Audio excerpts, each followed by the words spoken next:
Interviewers love an interactive interview.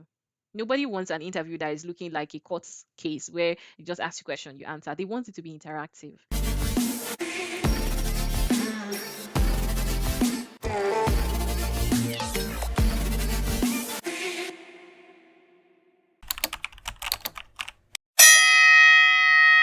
Just go into the topic of today's meeting, which is cold outreach and interview preparation. So today's meeting is divided into two sessions. The first session is talking about cold outreach, and then the second session is interview preparation. And what is this, cold outreach and interview preparation all about? It's about getting noticed, getting called, getting hired, and making yourself visible enough. And we're going to start by looking at the anatomy of a cold message that actually gets a response. I know a lot of times we've heard of cold outreach. Many of us have heard of it due to the type of work we do, maybe cold calling or whatever it is, maybe appointment setting or telesales or telemarketing, whichever it is. But most cold messages we already are aware gets ignored, not because the sender is not qualified, but because the message itself is either built wrong or you're sending it out through the wrong platform. So sometimes you can even send out a code message and it doesn't get received. Maybe for some emails, it get lost in the spam folder or even gets routed to their bin. So it ends up not getting seen by the person you intended it for. Here are the exact structure you can use to make your code DM or messages stand out. It could be DM, it could be email, whichever form you want to send the message to a person. Open with them, not with you. Trying to make yourself visible, and you're starting with the regular, with the generic form of making yourself visible, which is my name is. It easily gets ignored because they already can imagine the next thing you want to say or the next move. So that way, your message is not going to be received immediately. Sometimes it could be received, but then it might just end up getting ignored because it's looking really generic like every other person's own. And then state who you are in one tight line. So just go to somebody's DM, you know you need something from this person, and you're just sending hi, and you expect the person to magically know what you want. It doesn't work that way. You have to go ahead to state in one line, try to make it as clear and tight as possible, state what you want. And I also went ahead to leave an instance or how to actually do that successfully. Show them the value, not the need. Now you have to frame yourself around what you can do for this person. That's the goal of pitching yourself to get the attention. And I also give an example here, basically using customer support. I help support teams keep response time low and customers happy. So it doesn't matter your role, your responsibility. You can always find a way to frame it to provide the value that you offer. Make the asks small and clear. For instance, a quick call. Here is the entire structure. So I've gone ahead to state out the entire structure, how it's supposed to appear here. You can go ahead to use this template, right? Just customize it, tweak it with the role that you want to pitch for, and use it as you would. We are also going to be looking at LinkedIn. We all know that LinkedIn is a professional platform where people actually connect. And I'm going to be showing you guys how to successfully pitch yourself or send a cold DM to somebody on LinkedIn. Connection request, you can actually pitch yourself. You can send a message to this person. LinkedIn gives you that option to send a message. Now, what they also do is they limit the amount of characters that you can type in. So you have to also try to make it as such that it is very short and at the same time catchy. So it has to make the person want to actually hear you out. That is the idea behind sending a note during your connection request. And we also have the follow-up messages. Now, after they have gone ahead to accept your connection, you can go ahead to send them a follow-up message once they accept. You have to wait a day. It's not immediately they accept your connection and then you just badge into their DM and start sending them a message. No, you have to wait like a day and then you go ahead to make a real introduction of yourself. When you cannot connect directly, now what is email? Email lets you message people you are not connected to. It requires LinkedIn Premium. So you can only utilize this particular feature when you're using the LinkedIn Premium, and it has free trial. So if you decide to use like the free trial for Premium, LinkedIn Premium, you also have access to this feature email. Now, because email are limited, you have to make every one of it count. You have to, the same rule applies. Open with them, one line, everything that we've mentioned from the beginning. You just go ahead to incorporate that into the notes that you're sending. And then we'll look at the follow up sequence. Also, how you follow up matters. You don't want to follow up like you're desperate. You don't want to follow up like you just want to disturb this person, right? Persistency is important, but it doesn't have to mean pestering the person. So most reply comes from, the second or third messages. That is also how it is in emails. Sometimes you send the first emails. Sometimes I've also seen people who experience this during maybe an application. It actually helps you put yourself in the mind of those people so that in case they had probably forgotten that they were supposed to give you a response, be it whether a rejection or a congratulation, they will end up having to give you a response. I also went ahead to leave a message here that you can use for your follow up notes, both for day 4 and then day 8. So you have to always give a space between your follow up. The goal is to be persistent, but not to pester the person. So you always want to leave a gap between your follow up periods. And then we'll come to the email outreach.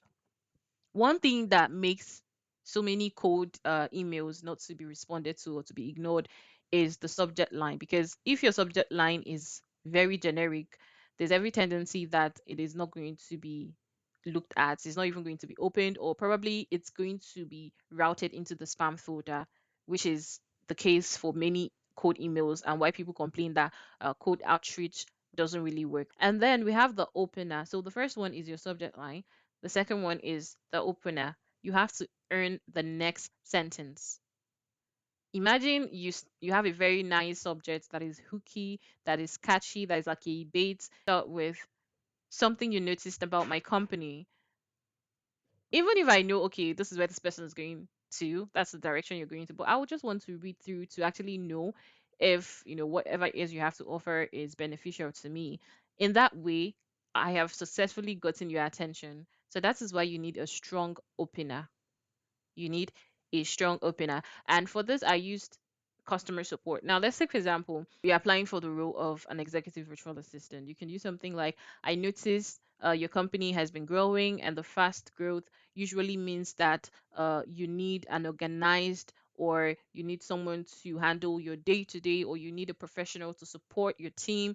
And that's exactly where I come in. And that way, you've been able to pitch yourself, right?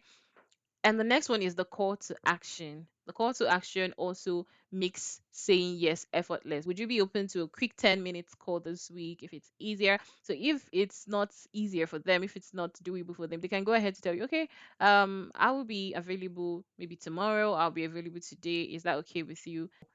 Give them something to respond to. That is the idea behind your call to action. We're going to be looking at the full code email example. Also, I've gone ahead to give you a sample that you can use. Just go ahead to copy this, paste it on ChatGPT, specify the role that you're trying to pitch yourself for or the individual that you're trying to reach out, and it's going to go ahead to tailor it specifically for that role that you're looking to apply to. The next thing we'll be looking at is how remote interview differs from in-person interviews. A lot of us are so used to in-person interviews that we assume that remote interview is the same thing, right? And some of us are also so used to, remote interviews that we feel like in-person interviews are the same thing. But for the sake of this class and this meeting, we are looking at the remote aspect of interview. So that's what we are going to be specifically talking about today. I would also like to make it very clear that remote interview is not just an in-person interview moved to screen. It is dynamic, it's different. And understanding this difference is a difference between you looking polished and you looking amateur, or you looking like you don't know what you're doing in front of your interviewer. When it comes to interviews, where you stay to conduct your interview matters. I mean, the environment. They're not seeing you in person, you're not in their office. It's assumed that wherever you're staying to do that interview, it's where you're going to be working from. So you want to make sure you leave a very good impression. So things like your lighting, your background, your audio quality, you might not know it. You think it's just about answering questions. No, that is not what all it's about. All of these things are things that are being used to judge you. They are being used to qualify your performance as well. Things like technical readiness is also part of the assessment. Okay. For example, it's time for your interview and your headset is not working, or your mic is not working, or you can't even navigate your video, you don't know what is happening, all of these things were not set up beforehand. You need to make sure that you run a test. In fact, that is why it's advised that you log in 10 minutes or even 20 minutes before the time of your interview. It gives you time to prepare yourself. It gives you time to own the stage. It gives you time to put yourself in order before the interviewer comes in.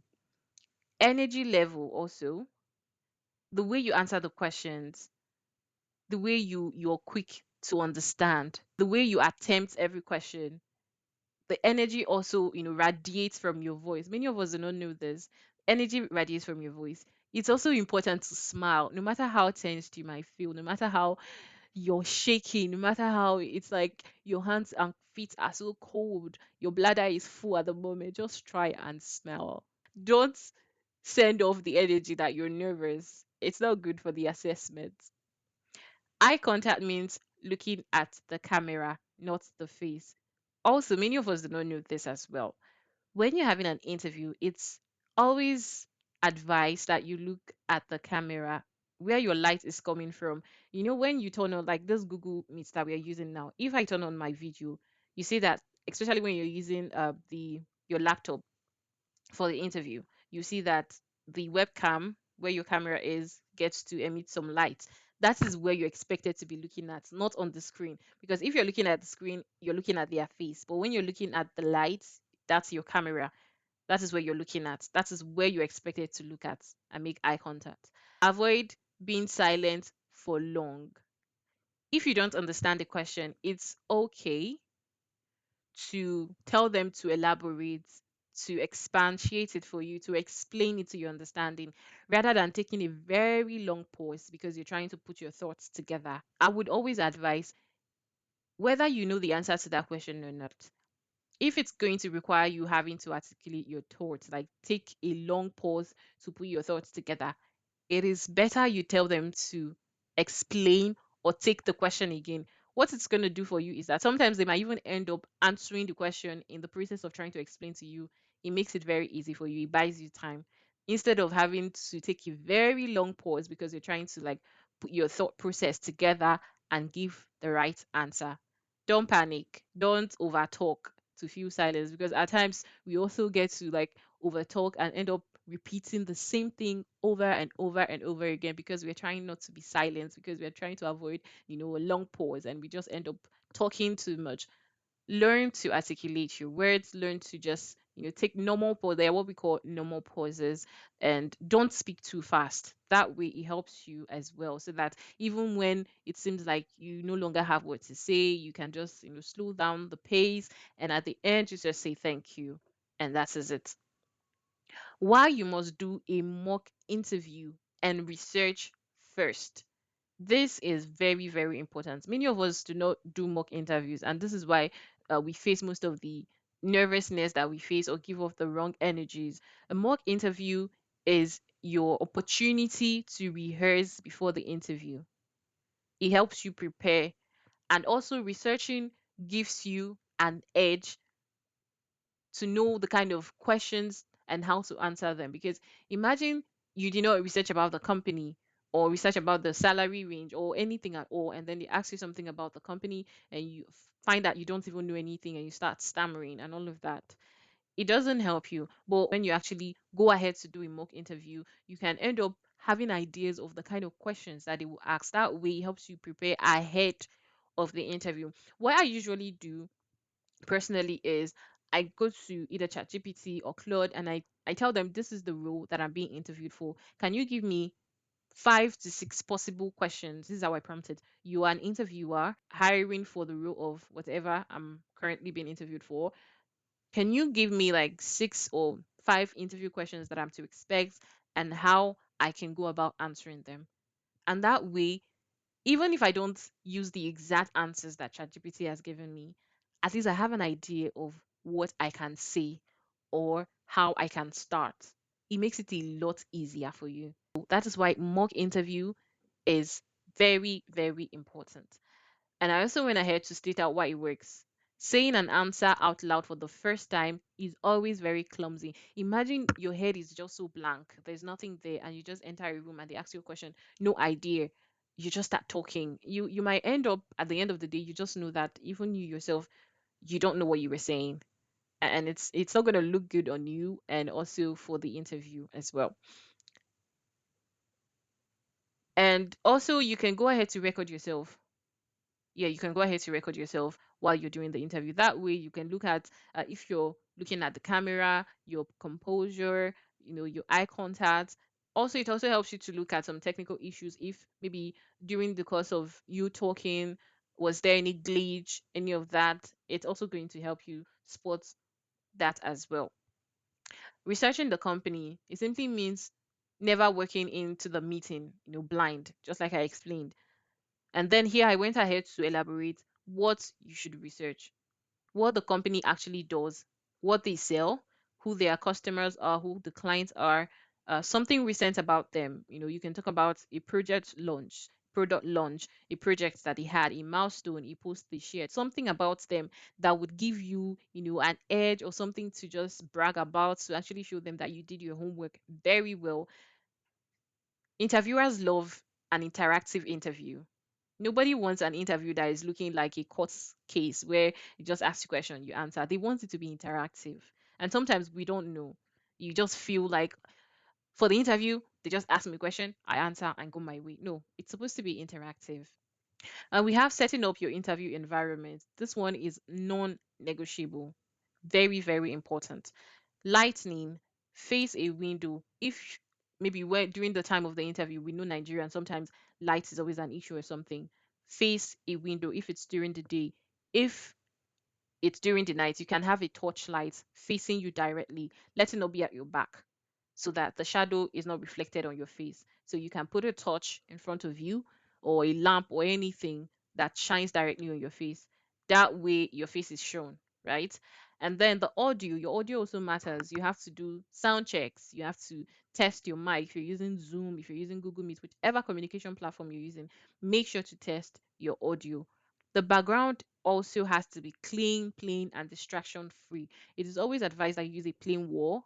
If probably where you're staying is not a plain wall or the background is not too good, you can use backgrounds that is provided. Zoom has, I think, visual backgrounds for you. Also, Google Meet has visual backgrounds. You can use any of that as well. Just make sure it is clean, plain, something that is not too colorful as well. And then your internet, test it, please. This one is very important. This is like a silent killer for some interviews. Make sure you run a speed test before every interview. Make sure you run a speed test.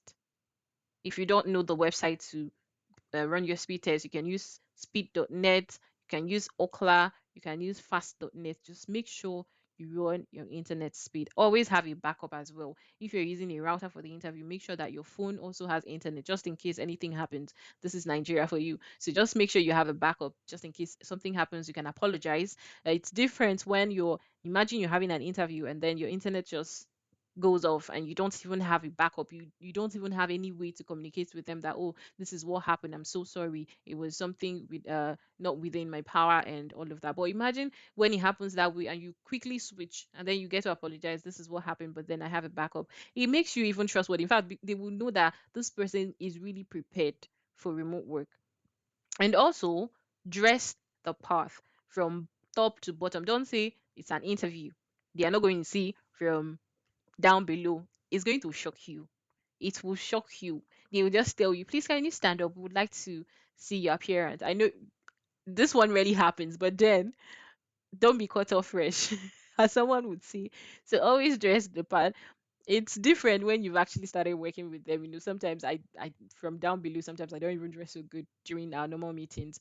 But trust me, from head up, I always look presentable. But when it comes to an interview, from up to bottom, make sure that you dress the part. We're going to also look at the 10 most common interview questions and how to answer them. Tell me about yourself. Some people, once they just say, tell me about yourself, your brain starts calculating. You don't even know what to say. You don't know where to start. You want to say a lot of things. At the same time, you want to keep it minimal. The best thing to do when you hear, tell me about yourself, is just think about the role. This is what they just want. Talk about yourself in respect to the role. The second one is, why do you want to work here? Sometimes they will ask you, the way they will present this question is, why should we hire you? I think we must have heard about that one too much. Why should we hire you?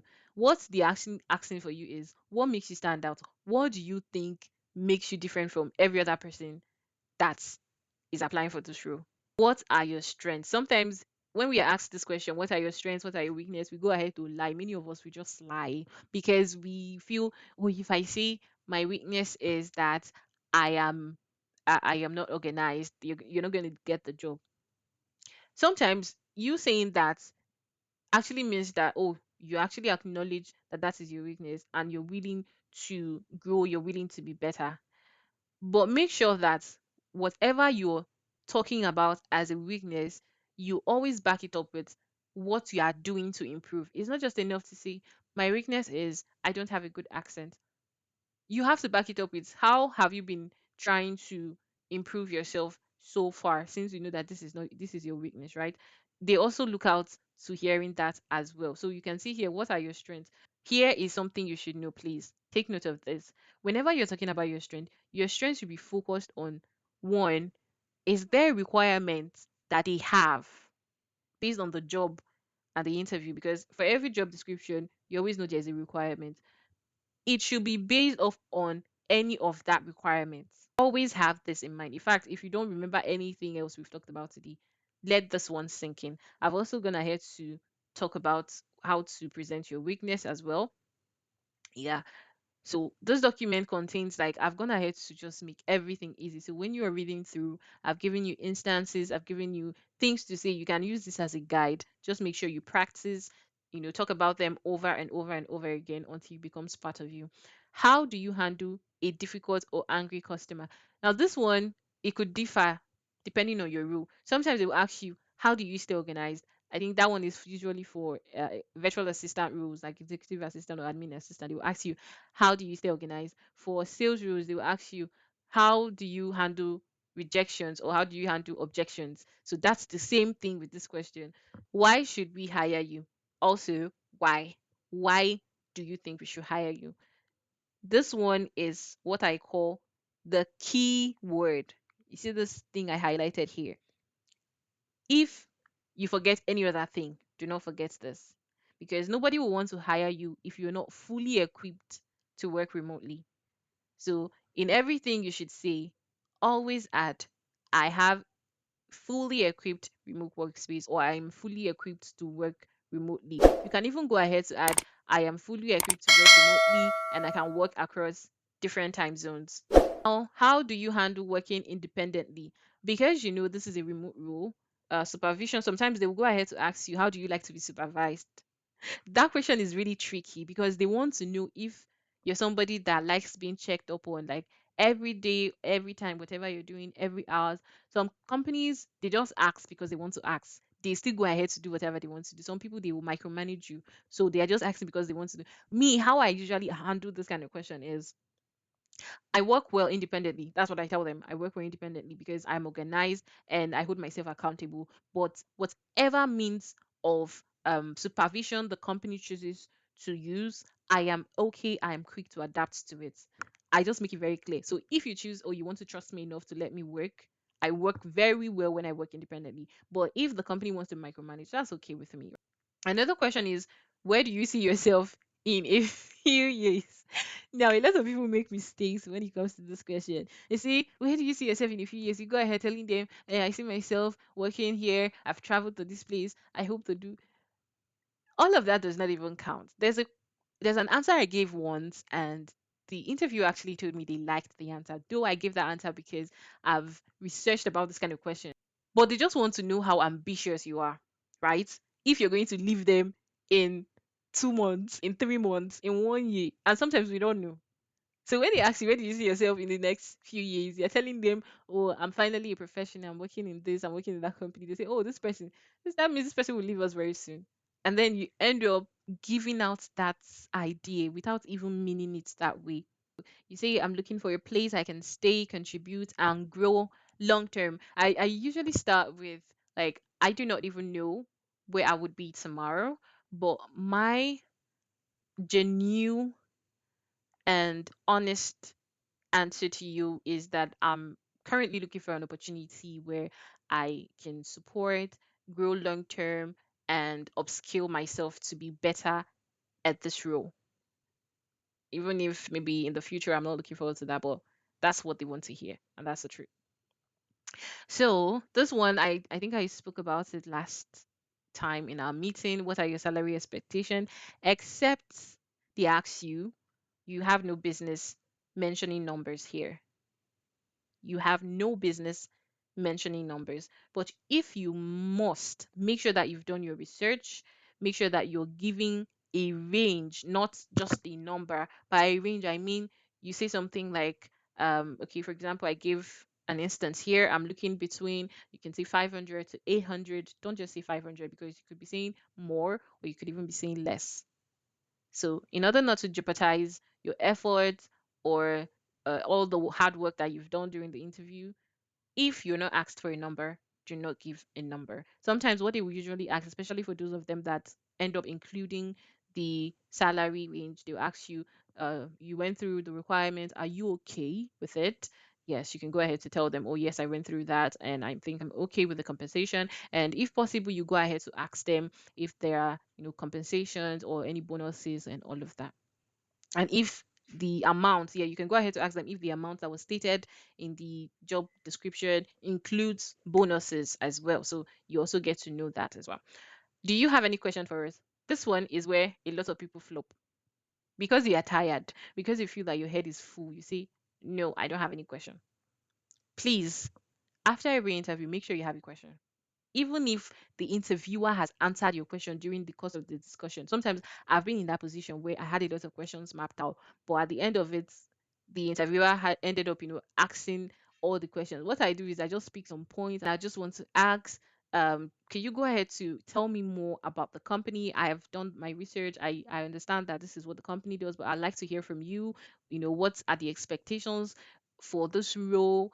What the person that was currently in this role, what did they not do better? What does growth look like in this role? Those are questions that you can ask even when you don't have any other questions to ask. Make sure you ask questions. It shows that you're someone who is up and doing, that you're not scared of communicating. And here is why you should ask questions. I went ahead to explain to us why asking question is important. Now, at the end of every interview, you will be asked, do you have any question? They will always ask you. Asking questions shows genuine interest. It shows you are thoughtful. It demonstrates that you think like a professional. It turns the interview into a conversation. It helps you to decide if after everything it's actually what you want to go ahead with. And here are strong questions you can ask. What does success look like for someone in this role? What is the biggest challenge the team is facing right now? How would you describe the team culture? What does growth look like? What tool does the team use day by day? Very important questions that you can ask. The tricky question, how to answer without hurting yourself. Some questions are, whether you like it or not, they are designed to just catch you off guard. Like you are never expecting them, even when you must have prepared for them. Sometimes you realize that you've had like 5 to 10 interviews without that question being asked. So you now feel maybe it's not a question that is being asked until one day you meet someone who is so curious about you and then they decide to ask you that question. How do you answer those questions without hurting yourself? We're going to be looking at some of those questions and how you can answer them comfortably without painting a bad picture about either your previous role, your previous employer, and yourself as well. Now, why did you leave your previous job? Or why are you leaving your current job? Some of us don't even know that this question exists, and some of us do not know how to answer. Why they usually ask is they are checking for red flags. whether you are a difficult person, whether you are unreliable, or you speak badly about your employers. And this is a trap. So, no matter what made you leave your previous role, on no account should you badmouth your former employer, even if they deserve it. I am also going ahead to provide an answer that you can use, right? You can go ahead to say, I genuinely valued my time there and learned a lot, but I reached a point where I wanted to grow in a direction the role could not offer. Or you could say, I was looking at transitioning into this role because it better aligns with my longer career goal.